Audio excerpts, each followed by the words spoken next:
आपको लेके चलते देहरादून, जहां सीएम धामी क्या कुछ कह रहे हैं, सुनिए। मैंने कहा अब कल मैं वहां जा रहा हूं गांव में, तुझे भी चलना है। अरे नहीं नहीं, आप कहाँ जाऊंगी, मैंने सबको मना कर दिया, फिर तू यहां से जाएगा हेलीकॉप्टर से, फिर मैं कैसे आऊंगी वहां से। मैंने कहा वो सब छोड़ो, अब चलना है।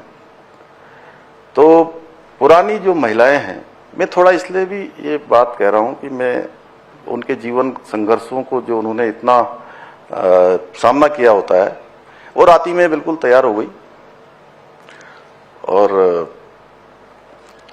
अभी वैसे बहुत समय लगता है कई बार, महिलाएं जब कहीं जाने के लिए अपनी तैयारी करती हैं, तो माता जी हमें 8 बजे निकलना था, वो 7 बजे मैंने पूछा ऊपर, तो बोले माता जी बिल्कुल तैयार हैं।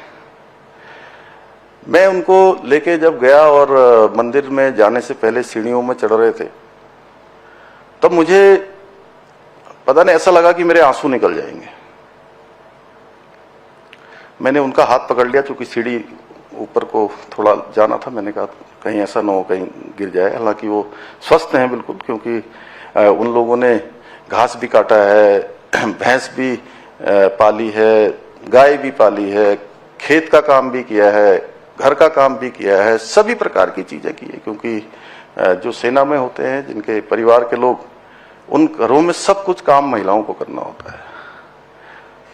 तो मैं इतना ही कहना चाहता हूं कि मैंने सोचा कि मैं इस गांव में कहां पैदा हुआ। घर माता जी दिखा रही थी, उनको भी ठीक से याद नहीं था, क्योंकि 45 साल हो गए छोड़े हुए वहां से आए हुए, तो कुछ नहीं दिख रहा था। सारा वहां घर था वहां पर, लेकिन मतलब दूर से थोड़ा सा, ऐसे 100-200 मीटर ऊपर से। तो मैंने कहा कहाँ, मतलब 12 घंटे पैदल चलना पड़ता था वहां से रोड पर आने के लिए। तो भगवान की कौन सी इच्छा थी, कहाँ पैदा करा, और कोई नियोजन था, कोई उसकी योजना थी, उसकी योजना के अनुसार काम हुआ। और सच बताऊं तो सेना में, सेना के साथ और सेना को देखते हुए और पूज्य पिताजी को देखते हुए छुट्टी आते थे, फिर बड़े हुए देखा कि अनुशासन ये कूट कूट कर भर गया। इसलिए मैं जब पहले शुरू में इस जिम्मेदारी में आया, तो बहुत जगह कार्यक्रमों में जैसे 10 बजे का टाइम दिया होता था, मैं 10 बजे पहुंच गया 2-3 बार। तो उनकी तैयारी नहीं थी वहां पर।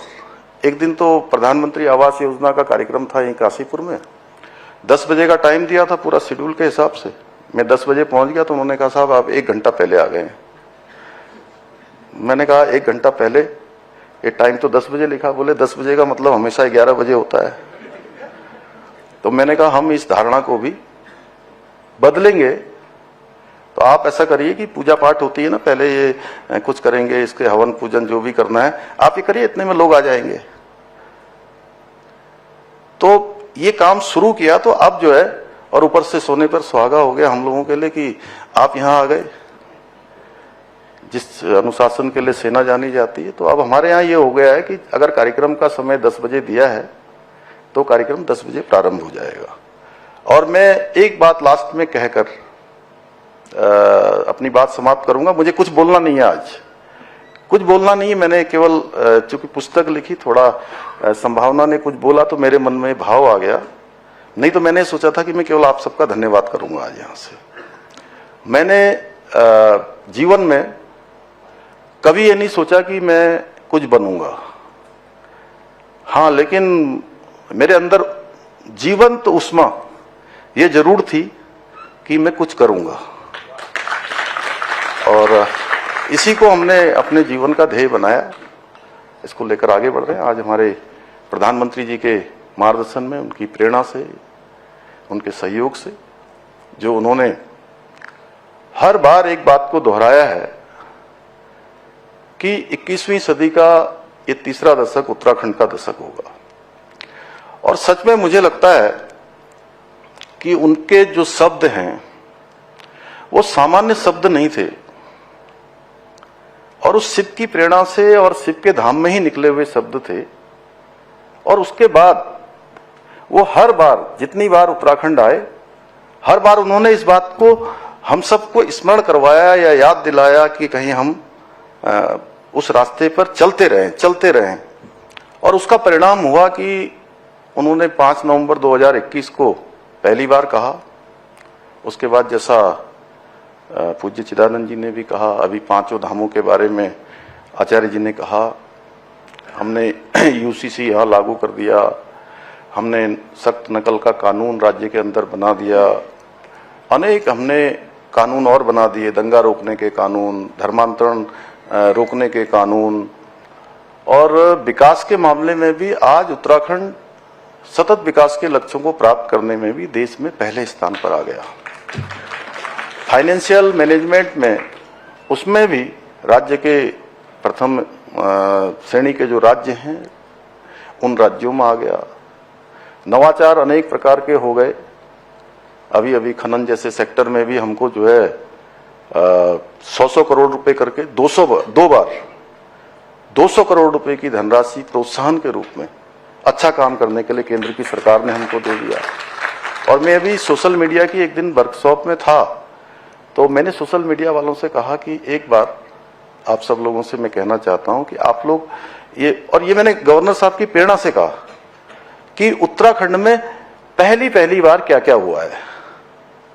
जैसे राष्ट्रीय खेल भी हुए, G20 का आयोजन भी हुआ, डिजास्टर में अनेक काम हुए, अनेक हॉर्टिकल्चर, एग्रीकल्चर, हमारी यात्रा के संबंध में अनेक सारे निर्णय, मतलब मैं इसको बोलूंगा तो बहुत लंबा हो जाएगा। मैंने कहा एक बार जरा लिस्ट बनाइए आप लोग, और मैंने 50-60 चीजें वो तुरंत उनको गिनाई शुरू में।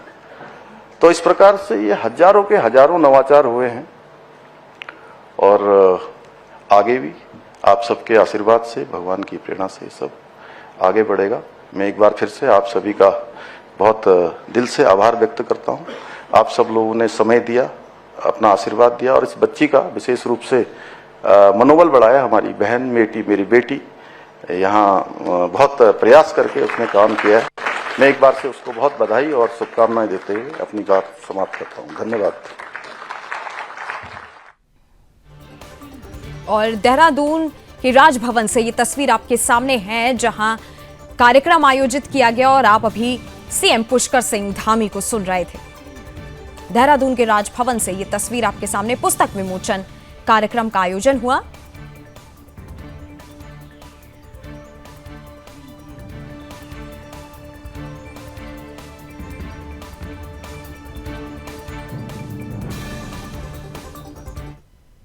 और अब पुस्तक विमोचन कार्यक्रम को लेफ्टिनेंट गुरमीत ने भी संबोधित किया है। उन्होंने क्या कुछ कहा है वो सुनिए।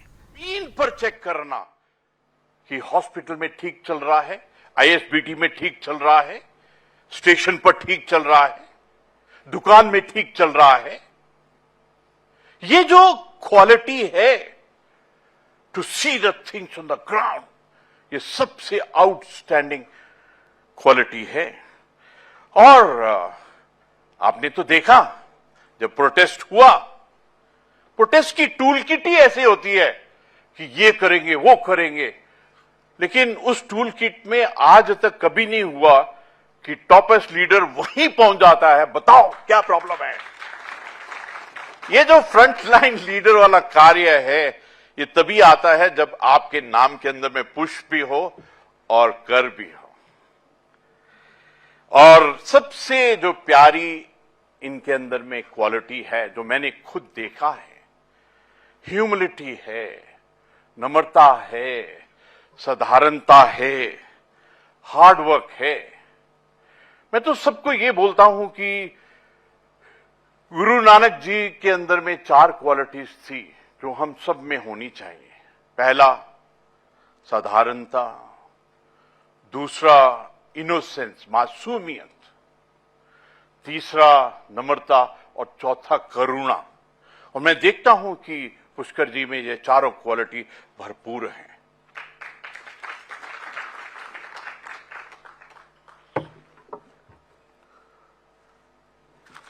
ये तो मैं दिल से बोल रहा था, आत्मा से बोल रहा था। मैंने स्क्रिप्ट भी लिखा है,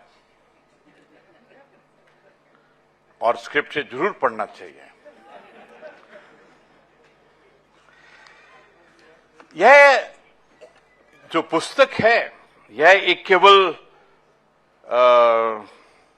आज जो हुआ है, ये सिर्फ लोकार्पण नहीं है, बल्कि एक ऐसी ऐतिहासिक परंपरा का उत्सव है we must celebrate this. Celebrate का मतलब यह है that we must be brand ambassador. इसका जो संदेश है वो पूरा परिवार को पहुंचना चाहिए। और सचमुच कहूं तो ये जो किताब है ये विचार, संस्कृति और नेतृत्व को एक सूत्र में पिरोती है। This combines the three responsibilities together. ये नाम संभावना मुझे बहुत अच्छा लगा, लेकिन इंग्लिश में जब पढ़ रहा था जो पहला वाला पोर्शन है SAMBHA, वो सांबा वाला थोड़ा डरावना था, लेकिन कभी कभी लगता है कि समाज और परिवार में अनेक संभावनाएं जन्म लेती हैं। कितना सुंदर लिखा है, समाज और परिवार में अनेक संभावनाएं जन्म लेती हैं, परंतु संभावना नाम की इस प्रतिभाशाली युवा लेखिका ने यह सिद्ध कर दिया है कि वह केवल एक नाम नहीं बल्कि एक जीवंत शक्ति है।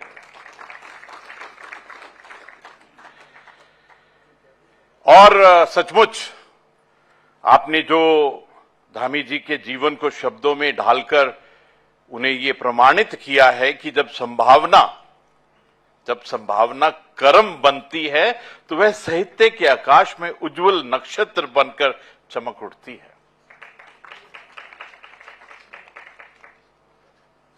मेरे को तो ये सेंटेंस पढ़कर ही इतना अच्छा लग रहा है। किसी राज्य का, this is a fact and a deep truth, किसी राज्य का बौद्धिक स्तर तभी ऊंचा होता है जब उसकी युवा पीढ़ी साहित्य, विचार और संस्कृति के प्रति निष्ठा रखती है। हमारी तो महिलाएं, उत्तराखंड की नारी शक्ति और उत्तराखंड की बेटियां पूरे विश्व में सबसे अलग हैं। और आज ये संभावना ने प्रूव कर दिया है कि हमारी नारी शक्ति, महिला शक्ति और बेटियां किस स्तर की हैं। देवभूमि उत्तराखंड की इस प्रतिभाशाली बेटी संभावना ने अपनी युवा व्यवस्था में ही जिस परिपक्वता, जिस एक्सपर्टाइज, जिस सिंसियरिटी से शोध, गंभीरता और जिस संवेदनता, how do you pronounce it, जिस सेंसिटिविटी से, जिस उस पावर से परिचय दिया है, वह सराहनीय ही नहीं बल्कि प्रेरणादायी भी है। I am deeply impressed with you संभावना एंड माय पूरे परिवार की तरफ से आपको बहुत बहुत मुबारकबाद। अगर आप इस किताब को पढ़ेंगे, जैसे मैंने ऑलरेडी पढ़ लिया है 296 पेजेस, तो आप